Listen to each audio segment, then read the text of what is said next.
Hello there, welcome to the Football Bloc. My name is Brendan, and today I'm going to bring you another episode of Footy Discussion, where I'm going to talk about the USA's most recent victory over Mexico in the CONCACAF Nations League Final. And I'm going to talk about, this might be a little controversial, how I think this is actually a bad thing for the US. So if that sounds interesting, let's hop right into it. America, sweet America, you know, God done shed his grace on thee. He crowned thy good. Yes, he did. Heavy brotherhood from sea to shining sea. You know, I wish I had. So in the 2024 CONCACAF Nations League Final, the U.S. went up against Mexico and came out 2-0 winners on the night, defending their trophy, winning the third consecutive Nations League in a row. And this is a fairly new tournament. There's only been 3 of them, so every single one of these tournaments has been won by the U.S. And in each of these tournaments, the U.S. has defeated Mexico, whether it be in the final or the semifinals. So total domination from the U.S. They're undisputed kings of CONCACAF, but there's a caveat there. I think this is actually, in the grand scheme of things, a bit of a detriment to U.S. soccer. Now, of course, this is a very controversial take, and perhaps I'm being a little, exaggerating a little bit. I don't want to take away from this victory. Obviously, this is a great victory. Mexico is the biggest rival for the U.S. national team. I'm never disappointed seeing the U.S. defeat our biggest rival. Not to mention that this really does signal, at least for this era, that the U.S. is the undisputed kings of CONCACAF. We haven't lost against Mexico since 2019, since September 2019. Giassi Zardes was starting up top for the U.S. That's how long ago it was. Since then, it's been 2021 with the 2021 Nations League Final, as well as the Gold Cup Final, then as well as World Cup Qualifier, and then you come over to 2023. There was the 2023 Nations League Final as well. But the caveat here is when you look at the performance specifically in this match against Mexico, I don't think that the U.S. particularly played well. It wasn't an amazing performance. It was a good enough performance, but on the flip side, I think Mexico was just really bad. If you look at the team in compartments, whether it be, the defense, the midfield, and the attack, I thought our defense was fine on the night. I thought Chris Richards was good. I thought Tim Ream was very good as well, surprisingly, because, I assumed that he's starting to get a little on in age. He actually had a really good performance. Serginho Dest going forward was amazing. Going back, he got caught out once, but other than that, it was a pretty stable game from him, stable performance. But when you talk about the midfield and the attack, there is some flaws here that we've been seeing over the past few years, specifically in, if you want to consider this Greg Berhalter's second era. Now some of the issues have been resolved from the first era, particularly the whole relationship with Gio Reyna. But even so, I don't think that the positioning for Gio Reyna is particularly the best. I think that in this match in particular, he dropped a little bit too deep. And when he would go forward, that's when you would see the best of Gio Reyna. But he didn't go forward enough.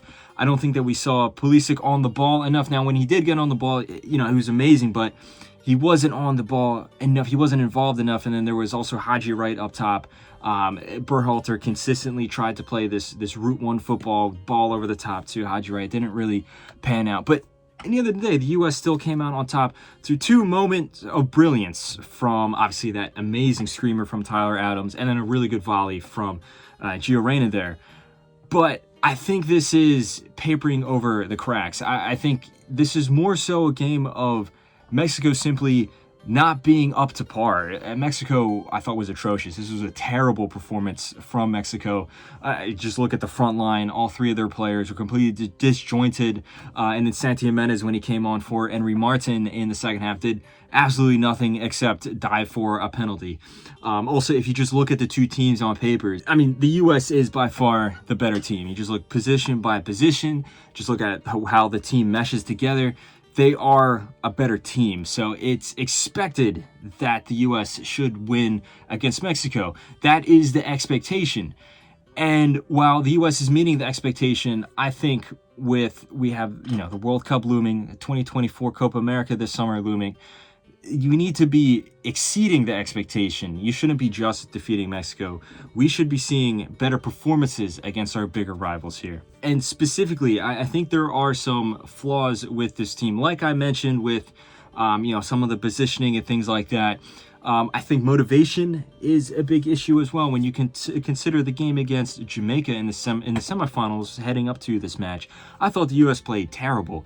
I don't think that was a good performance at all. In fact, I think Jamaica probably deserved a spot in the final here. But, tournament football, and the U.S. had a more talented squad. They were able to sub on players, change the match at the end, and come out on top. And, Jamaica kind of shot themselves in the foot there with that own goal. But there was a lot of criticisms towards this U.S. team, towards Greg Berhalter. And then now that has almost completely been forgotten because of this game against Mexico. When we're forgetting that this simply is just not a good team that we're facing against. This Mexico team, like I've been saying, is not a top-tier opposition. It's not like, we're going up against one of the top teams in South America or Europe. And the U.S. in particular, I think there is a case where they have extra motivation in this game because obviously it is the rivalry. It is the big match. It is for the bragging rights of North America. And then there's also a trophy on line here. But you don't see that same motivation in the game against Jamaica, for example. You didn't see that in the friendlies beforehand throughout the end of last year or anything like that. And I think that we have the U.S. soccer at a pivotal moment in its history. We have 2024 Copa America being hosted in the United States, and then the biggest prize of them all, the 2026 World Cup. So I don't expect the U.S. to win either of those tournaments, but I do think that if the U.S. wants to have a good showing at those tournaments, we have to have all our eggs in row, or all our ducks in row, whatever the phrase is.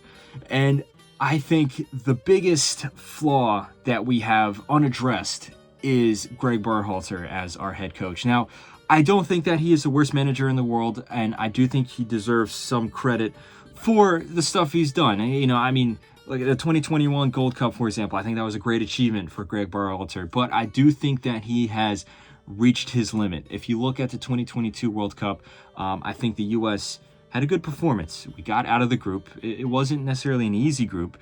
We played good in each match, and then, yes, we lost in the round of 16, and the way we lost wasn't necessarily the best. Defensively, there was just some, the 3 goals that we conceded, the simple mistakes that could be corrected. But, I wasn't necessarily expecting the Netherlands to lose to the United States anyway. So I do think that overall it was a good performance, but we can't just have a good performance in the 2026 World Cup or even the 2024 Copa America. We need to have a performance that, like I said, exceeds expectations. And I don't think Greg Berhalter is the manager that can do that.